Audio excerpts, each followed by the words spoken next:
Good morning. Welcome to worship with the community of First Unitarian Church of Omaha. I'm the congregation's minister, Shari Woodbury. A special welcome to visitors. This congregation is a community of all ages and abilities. It's a community with a rainbow of gender and sexual identities.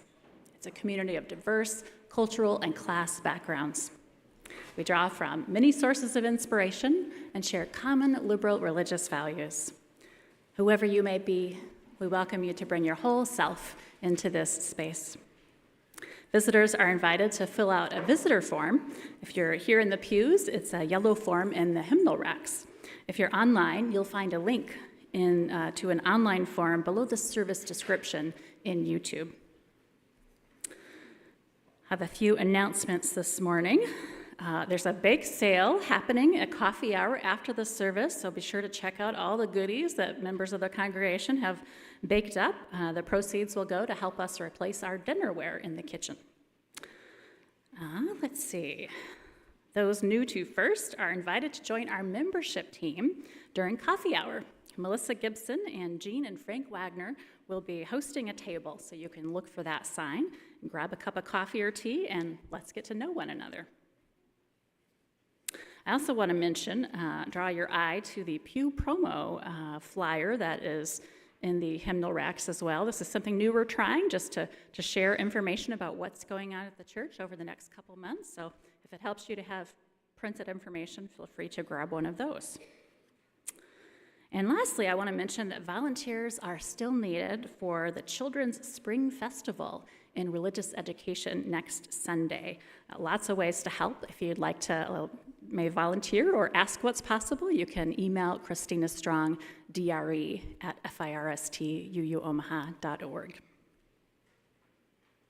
I want to affirm that our church occupies the traditional treaty lands of the Omaha and Otoe-Missouri tribal nations, and express our respect as well to the Northern Ponca, Winnebago, and Santee Sioux tribes. We invite everyone to support local causes, charities, and rights of Indigenous peoples. I'm going to invite you from your seat to join in a gathering song. It's number 73 in the gray hymnal. We'll do just the spring verse. That's the third verse of Chant for the Seasons.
At this time, I invite forward Sarah May to light the flaming chalice.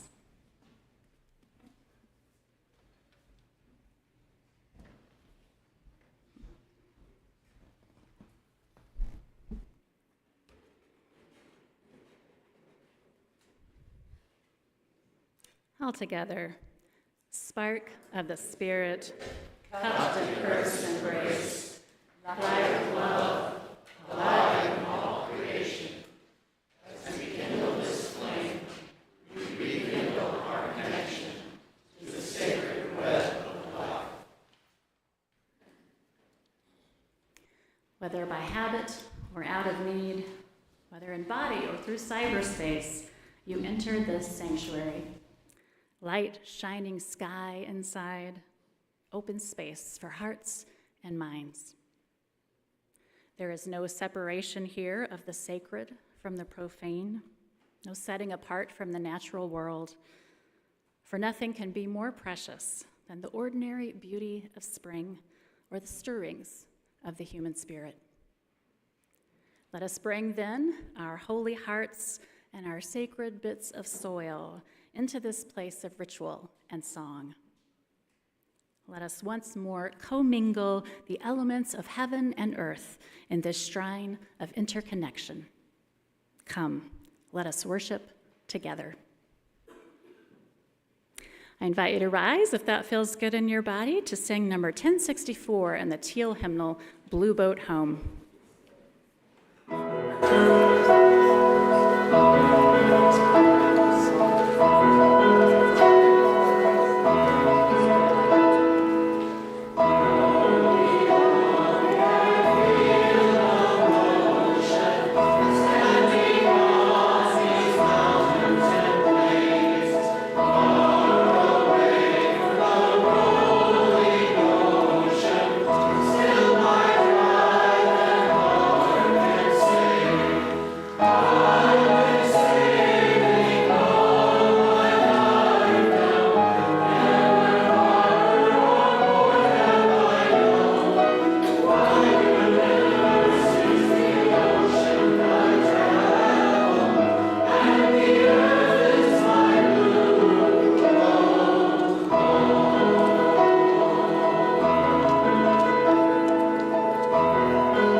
All right, all those who are young or young at heart are welcome to come forward for our story for all ages.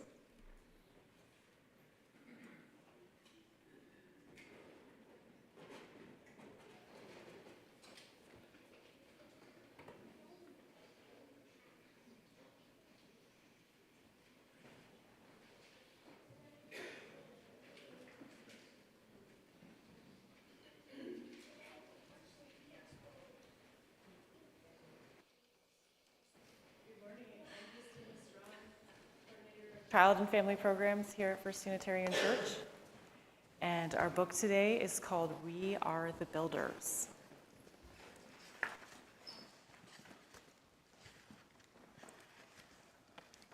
Welcome to our Community Day. Ready to find your role to play?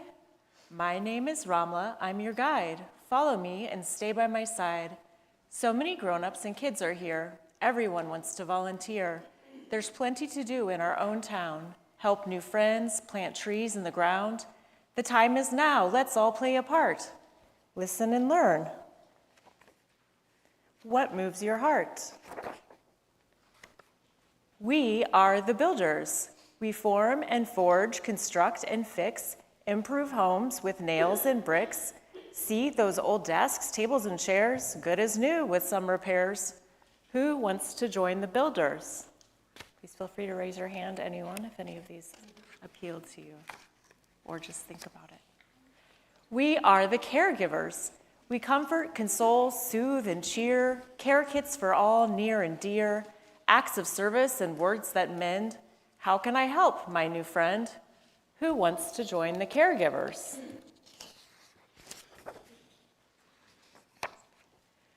We are the frontline responders. We plan and protect, stay prepared. Storms brewing, but don't be scared. Stock cans of soup, bags of fresh fruits, gather warm coats, gloves, and boots. Who wants to join the frontline responders? We are the disruptors. We declare, demand, demonstrate, call for change, don't hesitate. Raise our voices, banners, and beats, meet and march out in the streets. Who wants to join the disruptors?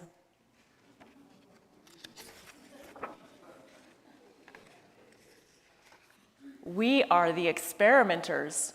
We scan, invent, and improvise, solve hard problems with fresh eyes. What if these used bottles and rags could become backpacks and bags? Who wants to join the experimenters? That's a popular one. We are the visionaries. We dream, imagine, and inspire a world we can all admire. Fresh air, clean water, safe and free. Bright futures, that's what we see. Who wants to join the visionaries?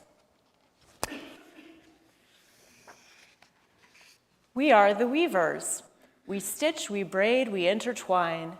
Common threads link hearts and minds. When people fight or disagree, we find what connects you and me. Who wants to join the weavers? We are the healers. We renew, restore, and relieve. Tend to those who cry and grieve. Sometimes, when the world is too much, we nurture them with breath and touch. Who wants to join the healers? We are the storytellers. We sing, we dance, we create art, bring joy and love heart to heart. Vibrant murals preserve our past, histories cherished at last. Who wants to join the storytellers?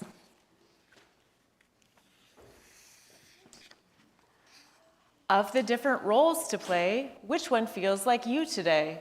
You could become a guide like me, show new folks what they can be. We mentor, we advise, we steer, we share wisdom, honest and clear.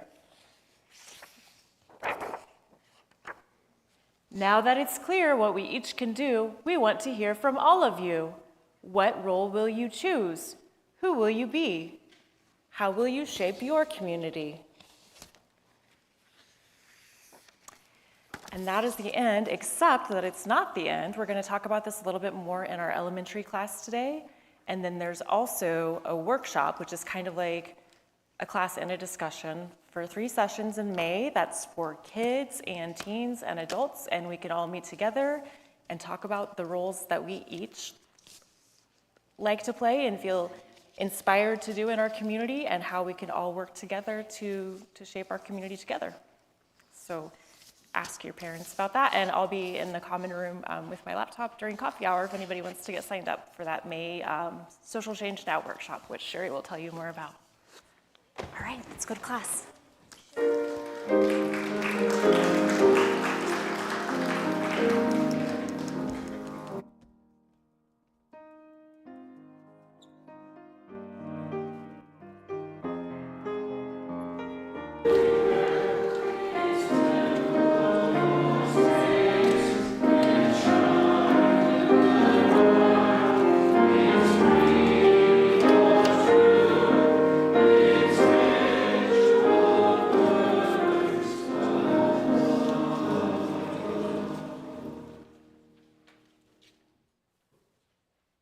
Each week, we put into practice our spiritual value of generosity as we take up a community offering. Half of undesignated gifts are donated to a local cause which resonates with Unitarian Universalist values. If you're online or prefer to give with your smartphone, you can use the QR code in the program or the link. On this fifth Sunday of the month, and for other fifth Sundays this year, we're going to take up an offering for a special project, actually within our congregation.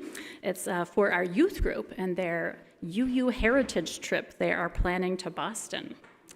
After a year of exploring world religions, visiting other faith communities, and learning how people live out their beliefs, YRUU, Young Religious Unitarian Universalists, our youth group, is ready to turn some of that curiosity inward.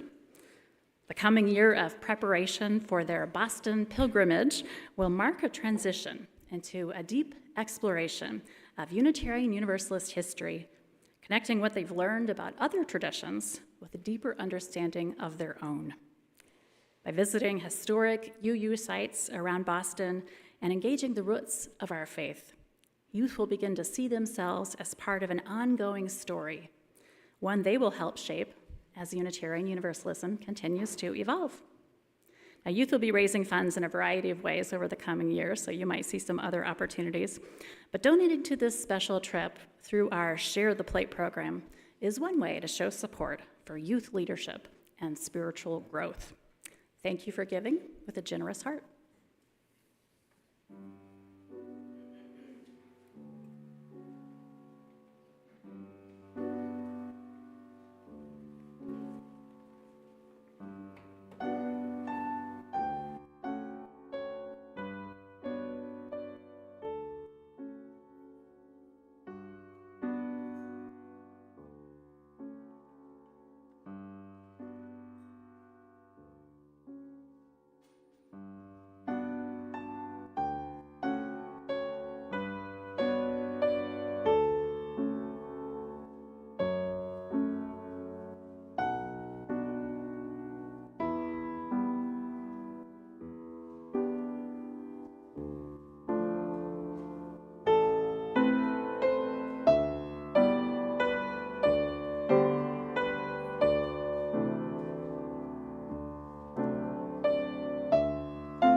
I invite Colin forward to share joys and concerns that have been submitted by the congregation. You can submit these in advance online or write one in the back of the book, at the back of the sanctuary, or in the chat if you are online.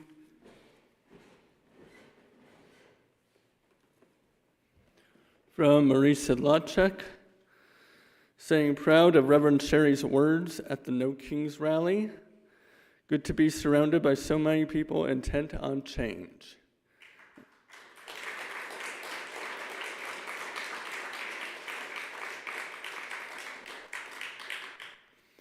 And from Melissa Gibson and friends, saying, Pope Leo said today, God does not listen to the prayers of those who wage wars.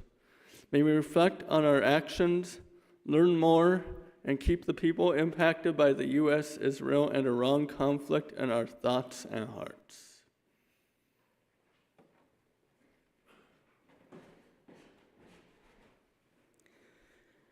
We hold in our hearts the joys and concerns we just heard and all of the others that are held in the heart. I'm going to invite you to sing with me, and the lyrics will be on a slide here. The song, Coming Home.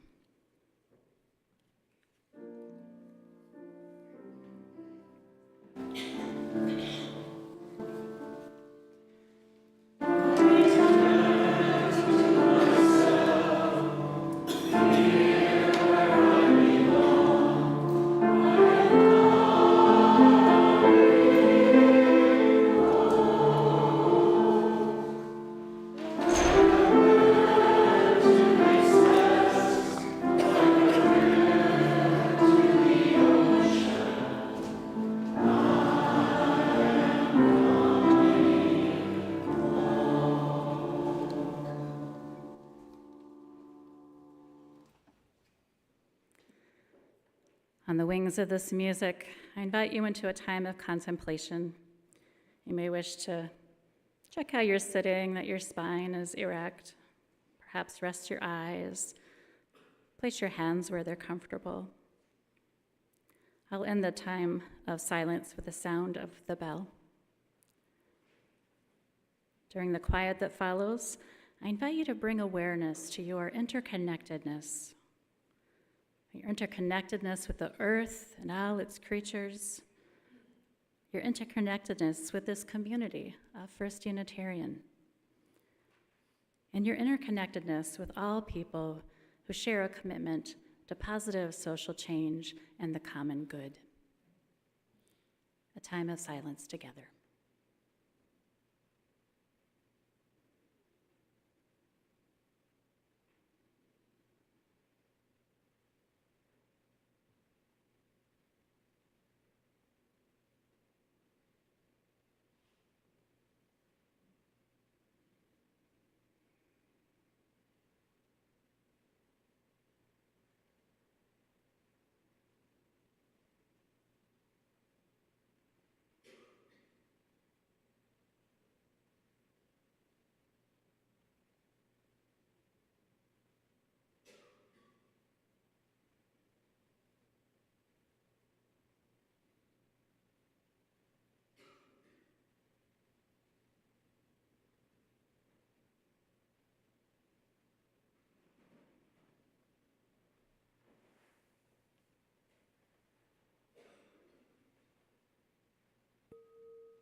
John Goldner shares a stewardship moment with us.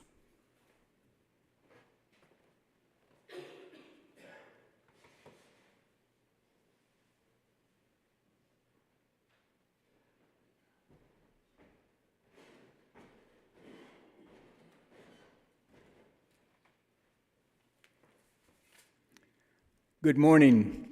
For those of you who were fortunate enough not to hear what I had to say last week, I'm going to reprise in about 30 seconds what I said last week, which was basically that this is a church who has very few people born into it, and most of us have come to this church for various reasons, all different.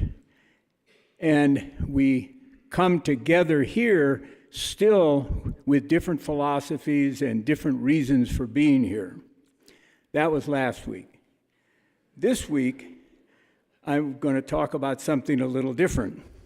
But first, I have to tell you one story about the emperor who had a son who was challenged and called all his wise men together and said, I need to have a speech for my son who will replace me as emperor and who is challenged. And the speech has to be appropriate for all occasions and has to be written or engraved inside a ring which he will always wear so that his speech will always be with him. And one wise man eventually came up with a speech which was, "This too shall pass." Now today we're going to talk about something that we all share together rather than all are different, and that is this sanctuary and this church. This sanctuary is one of the more peaceful places I have ever been. And I come here frequently, not as frequent as many of you, but more frequent than I would care to. But since I come to watch the choir, since my wife has been in it, I sit in the back with Frank and Jake, and I'm here for an hour and a half, which seems to me to be about 60 minutes too long, but I sit and enjoy the beauty of this church. And this sanctuary is beautiful in its simplicity, because looking at the white walls gives me a chance and gives each and every one of you a chance to imagine whatever you want to be on these walls. And we all imagine, I'm sure, something different. Sometimes a blank wall is beautiful, and some days I imagine other things. The other thing this church has had over the more than a century that it's existed, and I will say one thing about this church. When it was built, it was sanctified by a former president of the United States, who at the time he blessed it was on his way to becoming 3 years later the Chief Justice of the U.S. Supreme Court. I guarantee you that no church in this nation has ever been blessed by a more distinguished human being. And that was the beginning of this church, which was designed and built by a Unitarian in Omaha and has been served by numerous ministers in the past, including Newton Mann, who was the first minister to speak of evolution from the pulpit, John Cyrus, whose daughter was a classmate of mine, who was the minister here from 1943 to 1956 during the World War II, during the McCarthy era, when there were problems going on in this country, which were perhaps even worse, although that's hard to imagine, than what we're going through now. Robert Weston stood in this pulpit for 4 years, from 1960 to 1963, happened to be the minister who brought Kaylin and me into this church. He read out of the stars from this pulpit, and what was interesting about that was that he wrote out of the stars, and he was a true poet. This pulpit was once held by Vester Vanstrom, who, after he had been here a year, got the call from Reverend Martin Luther King and went to Selma and marched in Selma and was lucky enough to come back and stay here for 9 more years. One Unitarian minister wasn't that lucky, and we have a room named downstairs after him. Ron Knapp was here for over 20 years, the longest serving minister. He taught us about a lot of things and led us through a lot of difficult times from 75 to 96. He read his poetry, and he taught us about his guru, Walt Whitman. And now we have Shari Woodbury, who had the misfortune to come here right at the beginning of COVID and spent her first year as a minister here communicating with us through Zoom. And then, since then, has dealt with a number of issues, both internally and externally in this world, and has been an outstanding minister, and we're very fortunate to have her.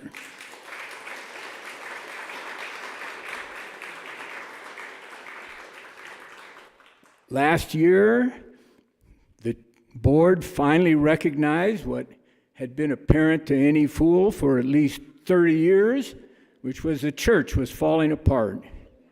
And we had finally a building committee led by Jerry Tritch that raised more money than they planned on raising.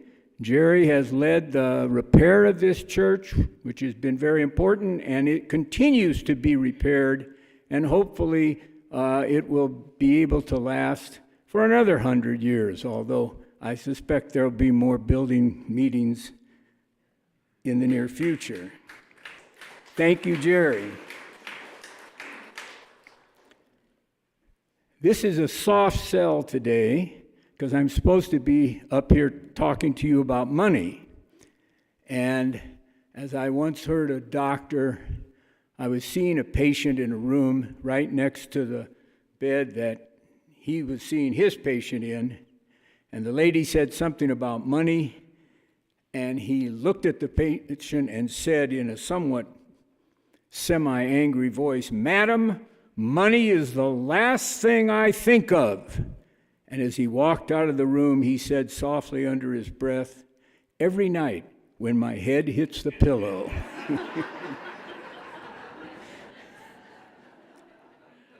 So to those of you who have already made your pledge and considered what you were going to give and have sent the pledge in, I will say to you what Elvis Presley always said at the end of his performance. Thank you very much. And to those of you who have not made your pledge yet and who are going through the typical Unitarian delay and consider and think and rethink, I will give you my 4-letter speech that can be given at any time. If I didn't have such crooked fingers, I'd have it printed inside a ring that I wore, but I don't put rings on my fingers anymore. But this is my speech for those of you who have yet to donate to this year's fund. Now is the time. Thank you. Shalom and amen.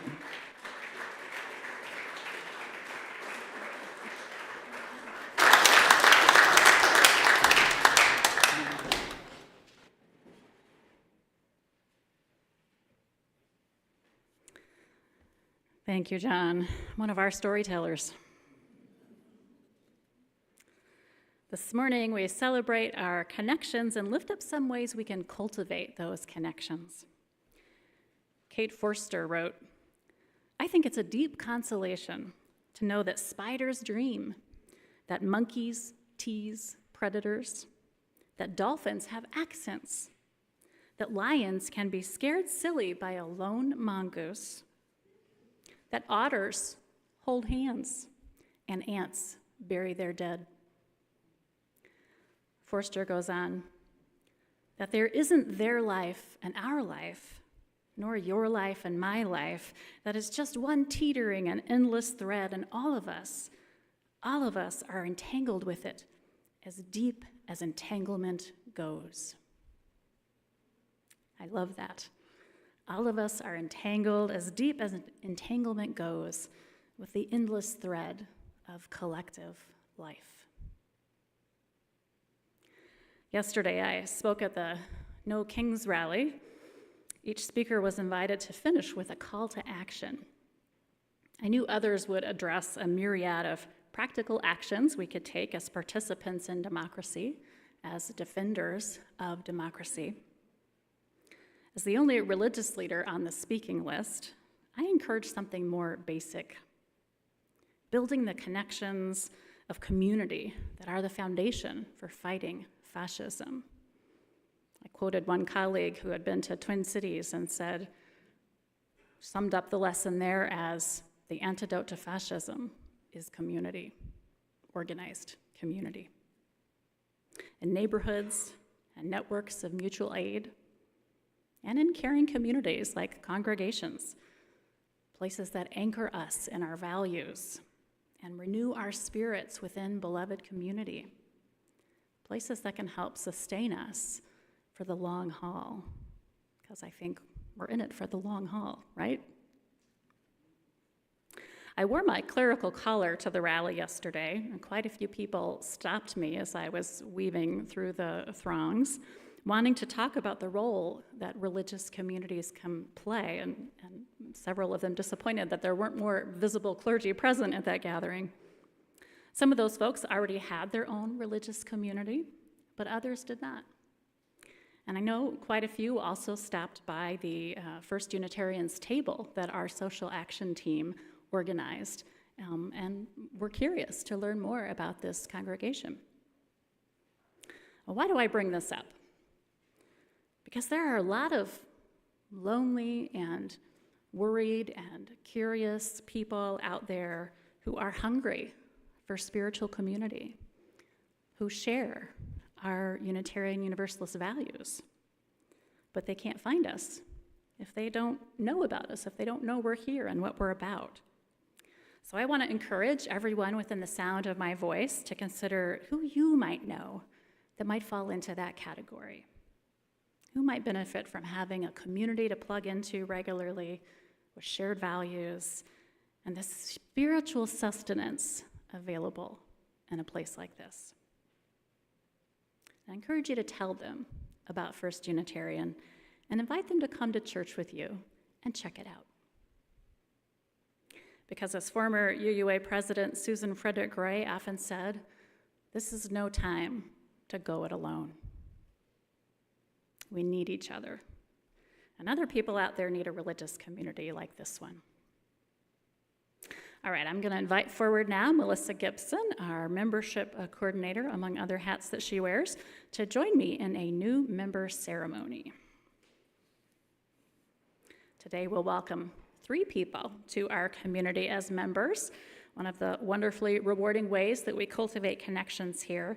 And I invite those new members to come forward at this time as well, Alex and Amber Gianella and John Fullerton.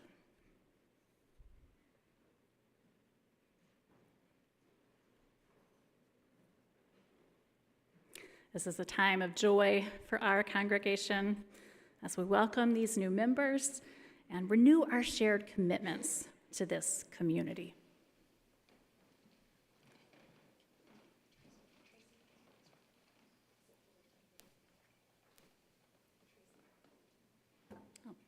John and Tracy Fullerton, yay. So we are pleased that each of you has chosen formally to become a member of this church. Today we celebrate that commitment with the congregation. When we gather, we search together for meaning and truth in life, and we share our joys and sorrows with one another. Joining the First Unitarian Church of Omaha means being a deeper part of this gathered community, participating as voting members in the governance of the church, supporting others, and being supported in return. If you will join us in this mission and work, please say all together, I will. I will. Thank you. Will the members of the congregation please rise as you are able and join in the congregational response that you see there on the slide. We'll do this as a column response, so you can just echo each line. I'll say the words, and then Melissa will lead you in echoing them. Let's begin. We the members of First Unitarian Church of Omaha, welcome you to our shared journey. Of community, discovery, and celebration.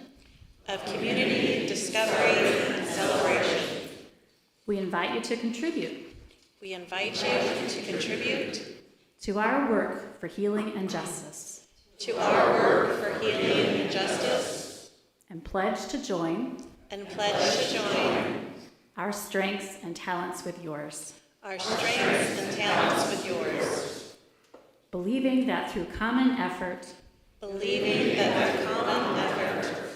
we may better shape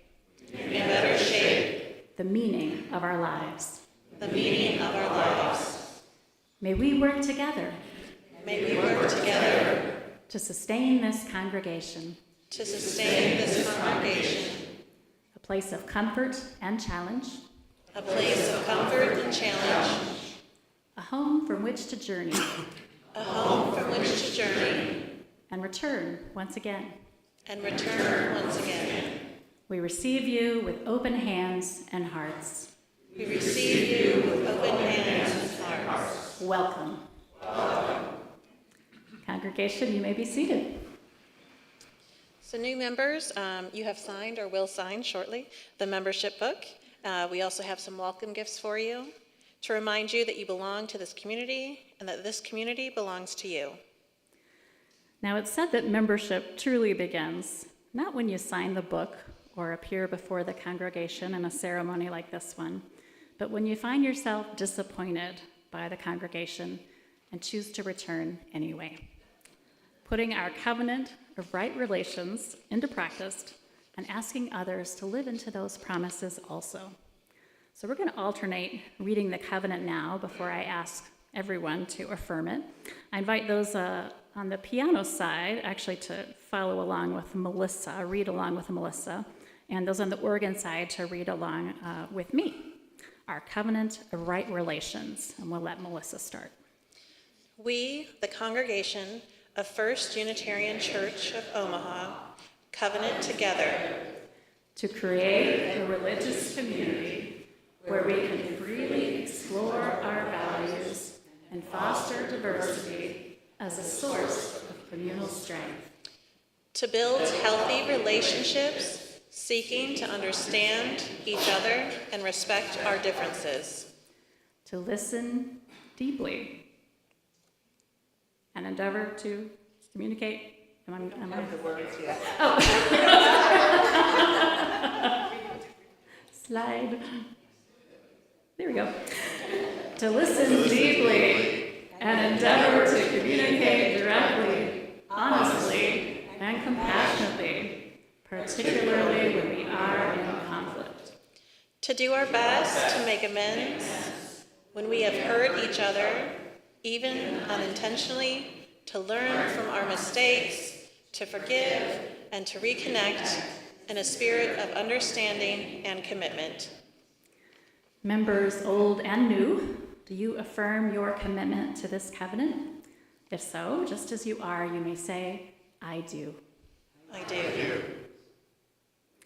Reverend Alice Blair Wesley said, to join a free church is to sign a promise that may sound simple. It should sound simple, but which, if you keep covenant, brings you into intimate companionship with others who have promised to live with all the integrity you and they can together muster in all the years of your lives. So to our new members, Tracy, John, Alex, Amber, may you find comfort in this community, may you find joy in it, may you be challenged in it, and may you know that your presence among us is a blessing for all. We're so glad to have you with us.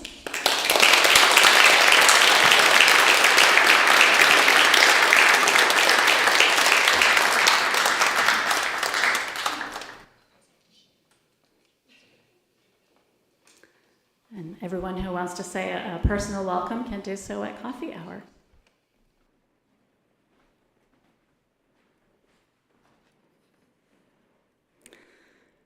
The Sanctuary Singers' anthem this morning is an invitation for us to draw the circle wide, both within the church, with the new people we welcome into this community, and beyond this building, in our city and nation and world. For our entanglements extend around the globe and connect us to every kind of human. Draw the circle wide.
Let's sit with that song a bit more. And in the silence, I invite you, if it feels good, to spread your hands wide and envision everyone being included in the circle of community.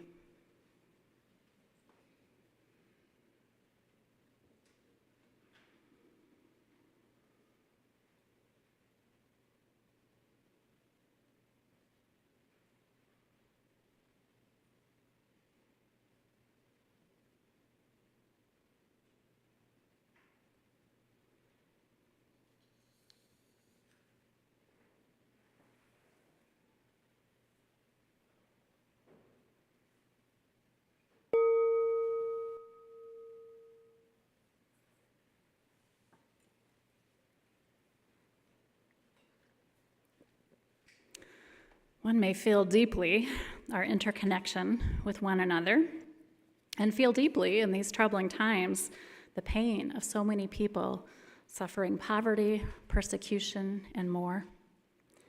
Yet figuring out what to do may be overwhelming or confusing.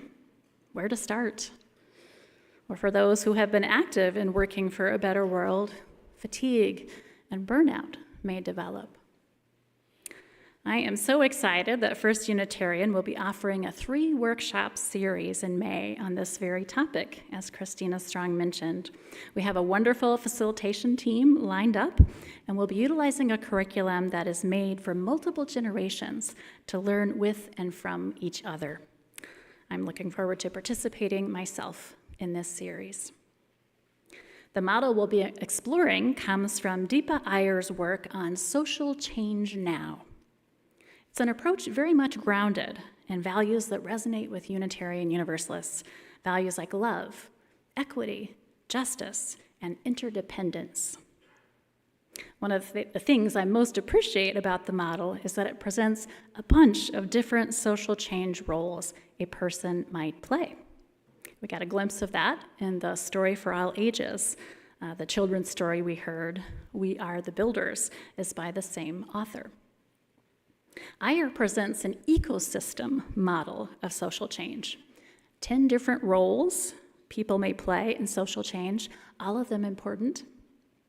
Some of us might be comfortable in the role of disruptors, going to protests and rallies like the No Kings rally yesterday, and taking other actions to challenge the status quo and raise awareness. Others might fit more comfortably into roles like healers, guides, caregivers, or visionaries. Each role draws upon particular skills and practices, and the roles any one person plays may change over time. The ecosystem approach reminds us that all the roles are valuable and needed. They complement each other. So no matter what innate gifts, lived experiences, skills, or knowledge a particular person has, there are one or more roles through which you can make positive contributions to the collective work of social change and do it in a way that is sustainable for you. If this model intrigues you, I encourage you to consider signing up for the Social Change Now workshop series. It'll be in the early evenings, 3 Saturdays in May, 5 to 7 p.m., with a meal provided by the church. Through stories, discussion, and creative activities, participants will discover how cooperation, shared values, and diverse perspectives help communities address big challenges. You can find out more about this in Church e-News and the blog post linked there. It's also on the Pew insert. There's a little about it there with a QR code to register. And as Christina mentioned, she will be at a table at coffee hour today and happy to answer any questions and even help you get registered if you know that you would like to sign up. All right, on this theme, I invite you to rise if that feels good in your body and sing number 1014 in the Teal hymnal, Answering the Call of Love. We're going to sing verses 1 and 3.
And if it feels good to you, I invite you to turn and shake hands with a neighbor and greet them and know that we are all in this together.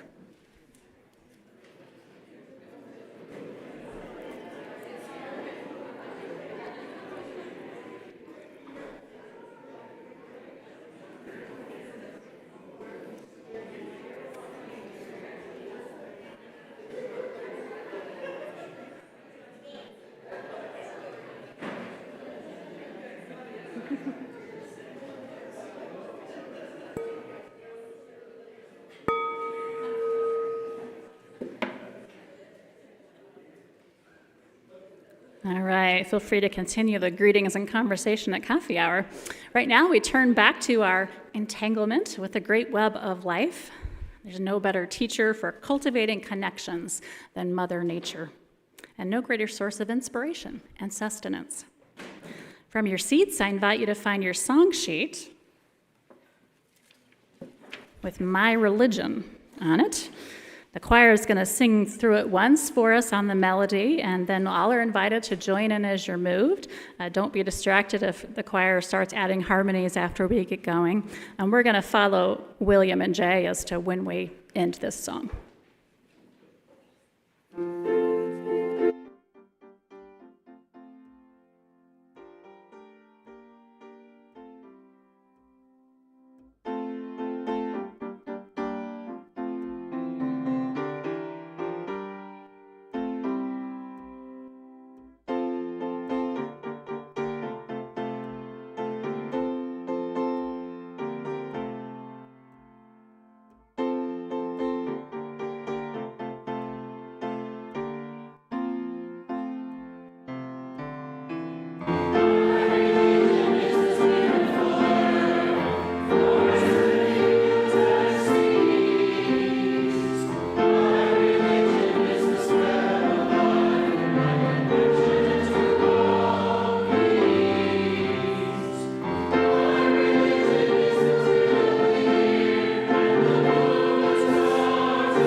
This morning, we cultivate our connection to Mother Earth through our connection to the literal earth, soil.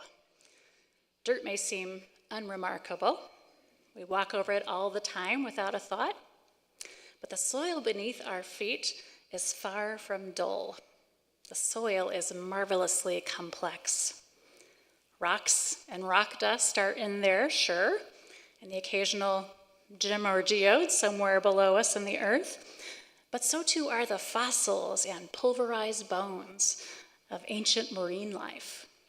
For this area, Nebraska and Iowa and around, was once covered by a great inland sea in the Cretaceous period. Of course, plant matter enriches the soil, recycling nutrients back to nurture new life. Land animals from ages past are in there too, reptiles, probably some dinosaur bones, amphibians, birds, mammals. Not to mention all the creepy crawlies that fertilize and plow the soil. Dirt is amazing. Here on land, it is the beginning of the food chain, the medium for plants, and all the creatures that feed on plants, and all the creatures that feed on those creatures. At every meal we sit down to, we could thank the dirt below our feet. Beyond the dinner table, contact with good soil is therapeutic, as every gardener and many a hiker knows. Exposure to microorganisms in dirt can lift moods, calm anxiety, and give a boost to the microbiomes on our skin and in our guts. And if you love the earthy smell after a spring rain, does anybody else just go outside and inhale after it rains in the spring? You can thank actinomycetes, a particular bacteria that dwells in the soil, for that delightful scent. So in this season of spring rain and garden soil, let's take some time here in this sanctuary to commune with the earth through the dirt. I invited folks to bring a bit of soil with you today from wherever you might have access to it. If you didn't remember, we've got some extra here that you can use. And what we'll do is just take one little scoop like that and put it in the pot. We're going to start from the front rows, come down the center aisle to place your dirt in the pot, and then you can go back along one of the sides when you're done. And we're going to have a little singing started once we get going.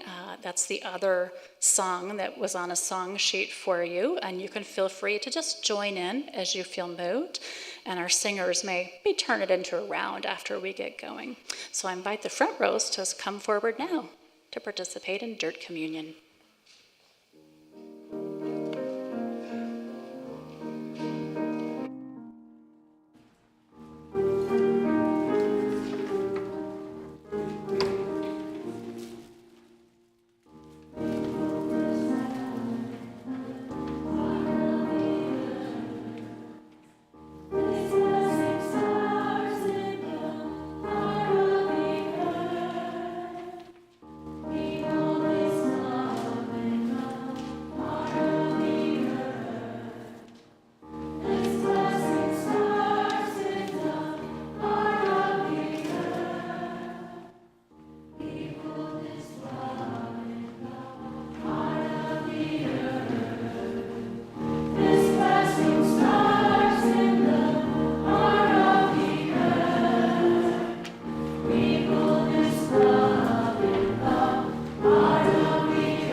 Now I invite you to join me in a blessing of the dirt, adapted from Joy Berry. Your response sign on the screen there is, "We bless this dirt."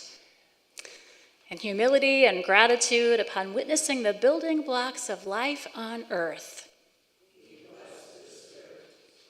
And the knowledge that we are all of us imperfect, but come together in communities of grace. And the belief that we humans share an origin and a common destiny. And the wisdom of science that tells us dirt is an important part of our own health and happiness. And understanding that all living creatures are connected and have a right to healthy soil. And hopes that we all continue to grow together in mind, body, and spirit.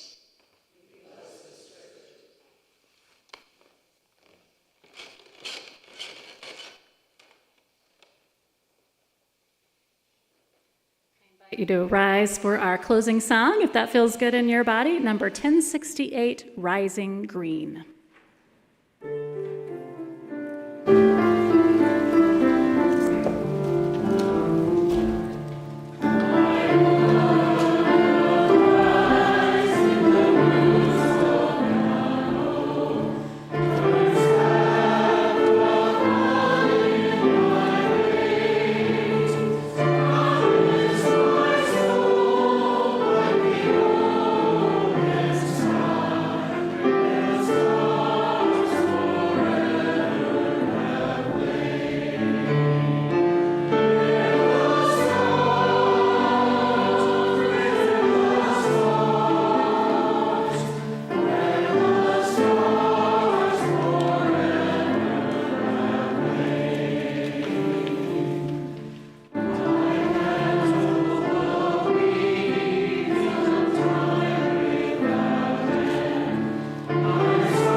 As Kate Forster reminds us, all of us are entangled as deep as entanglement goes with the endless thread of collective life. May we nurture our connections for the good of all, our connections with the earth and all her creatures, our connections with each other and communities like this one, and our caring connections with people far and wide as we each find our place in the ecosystem of positive social change. May it be so. Amen.